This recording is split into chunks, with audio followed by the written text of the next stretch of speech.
Hey friends, if you're a woman who has had an opportunity in the past to run a network marketing business, or maybe you're in one now, or maybe you've even been thinking of one, sometimes it's helpful to really know what are some of the business activities that are done every month in a network marketing business, because it really is an amazing model for you to work from home and not pay for childcare and create some kind of additional income for your family that's going to give you some options. There's a huge amount of personal development that happens when you are doing a business like this on your own, as well as all the community things that go along with it. You get to meet a ton of new people, of course. You get to go to new places and new events and such.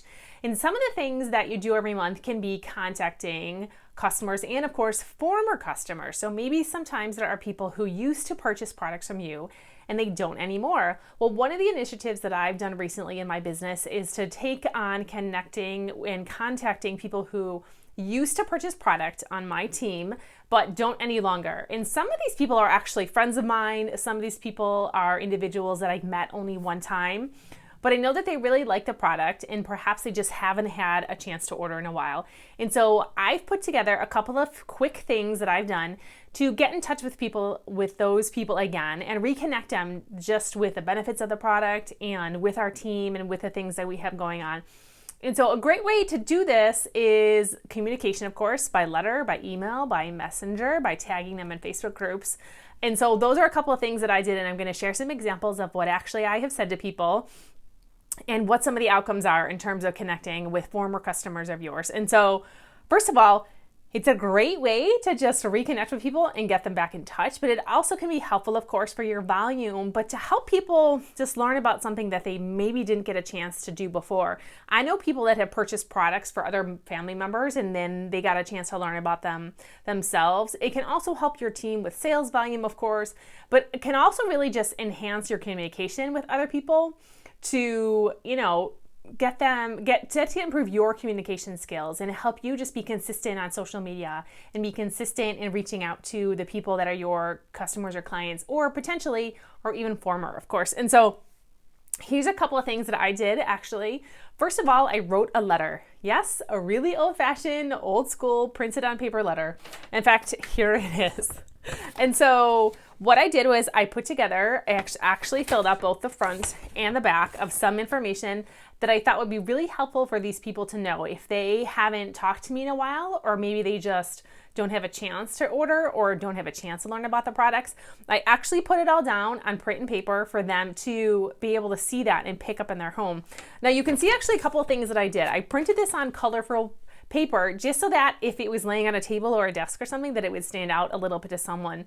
And it also gave people the information on there, the exact step-by-steps about how to actually reorder the product again when they wanted to go ahead and do that, and it has my contact information on it. And so this is what I did with a letter that I actually printed and mailed to people that were former customers of mine. And I wrote a personal note on the top. I personally addressed it and I, just connected with them and I said, "Hi, how are you doing? Remember, we met at this event in the past. I know you really love these products at some point. If you'd like to get in touch with them again, here are some options to help you."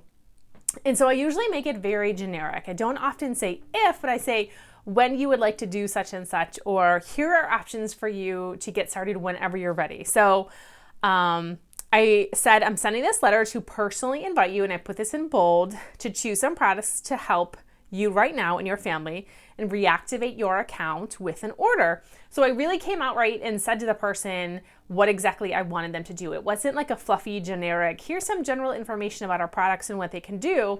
I spelled out specifically what I wanted them to get from reading this letter and what the point of it actually was. Because we all are short on time, so we need to know what exactly we're reading, right? So then I outlined a couple bullets. Actually, there's like 8 of them here about how ordering these products right now can help you. Because we can't forget that people are ordering our products because they have a need, right? We have to remember when we're doing a business like this that it's not about us. It's not about incomes that we receive. It's about the benefits that those people actually need. People buy a product because there's a perceived value to it and they're looking to achieve the outcome of that value. And so here's a couple of bullets that I actually wrote in the letter. If this helps you to outline, even just not necessarily in a letter, but in messages that you might do to your team in some fashion, or in a video like this if you're communicating with people. So this was specific written actually during most of the kind of heavy, full-on early stages of the virus quarantine. And so it kind of played a little bit to some of that going on. But to me, these were actually real advantages of ordering my company's products because they get delivered right to your house. And you didn't have to go to the store to do it. You didn't have to risk anything with that. It saved you a whole lot of time.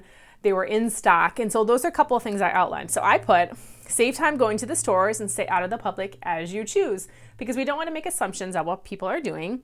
Convenient delivery to your home from warehouses in the US. And I put one-stop shop for all personal care, cleaning, and wellness needs, which is actually the whole kind of suite of products that my company has. Maybe yours are different, but that's what we have in ours. Wellness infused items to support different systems of the body, different outcomes that they can get. Again, those are specific to the product. So talk about the things that your items do. Peace of mind that items are in stock when you need them. This plays a little bit to the emotions of people because, again, people don't often make decisions just on practicality and kind of reasoning. They often make it on emotions. And so I wanted people to know that this was a real thing that was helpful to me, and I hope would be helpful to them too. And I wrote about wholesale prices that they get and more savings on products when they get our automatic shipment program. And I talked about that. Then all the benefits of being part of our team. So education on how to use each product in our support community. High quality natural solutions that you can use on your kids, spouse, pets, etc. And a couple examples of the product line that we have too. So again, everybody's are different specifically on what you have. So then after that in the letter, I outlined how to reactivate your account. So since you have not had a chance to order, I didn't say since you haven't ordered or since you don't want to order. I said since you have not had a chance to order, your account is inactive. This is what happens, but you can easily reactivate it again by doing the following steps. And so I outlined the 3 easy steps. The last one was wait for your items in the mail, including what they had to do to log on or call and get that. And so I put down everyone's individual customer number on their letter so they didn't have to do additional work to get that. And after that, then, of course, what did I have to include in this letter? Examples of items for them to get. And so I outlined some of the most popular things that are timely for the season now, like, the summertime, and some extra things that they might not be thinking of using, but have been super helpful recently for people on our team. And so lastly, the last page, mainly in this letter, was the special bonus that we have going on at that particular time for people that actually reordered or reactivated or kind of came back to the company and came back with an order. And so I outlined a couple of those things, the free item that they could get, and then what exactly they had to do to qualify.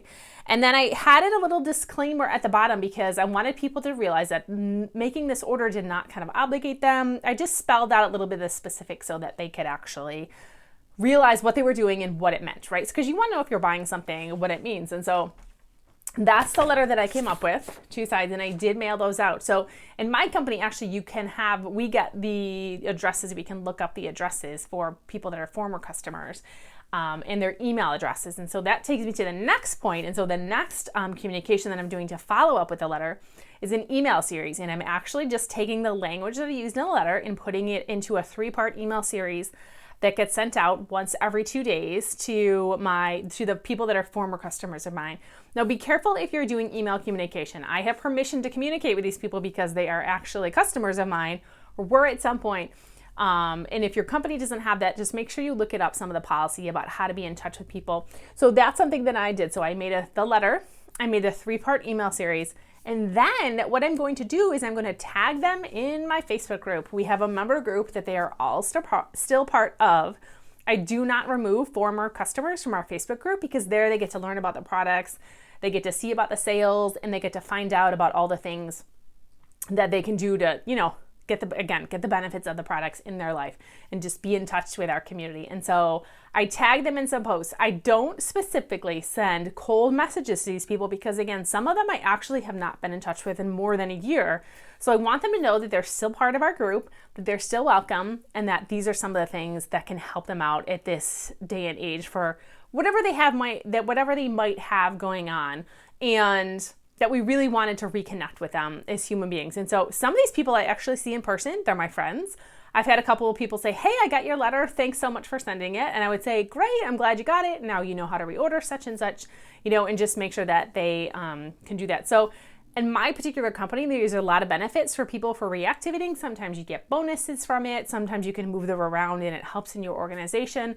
But mostly what this comes down to is to connect people with a product that they really, really love, that sometimes life just gets in the way and they don't have a chance to order again. We've all done that. And not only does it help them, it helps you in your personal development skills again, just to be consistent in doing that and to learn different ways to reach out to people and to, again, foster those relationships with people who know, like, and trust you and love your products. And so those are a couple things that I'm doing in terms of reaching out to former customers, sending them a letter.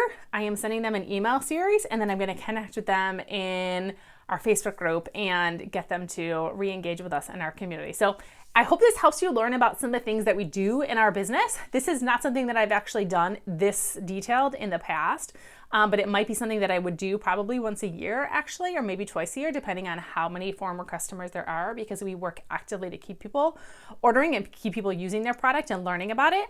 And so just one example about running a business at home and connecting with people who used to be customers or clients or members of yours. Hope this helps you guys have a super great month in your business, whatever that might be. Don't forget to connect with us on Facebook and Instagram and subscribe to our YouTube channel. You'll get to see all of our videos there. Thanks again. Bye.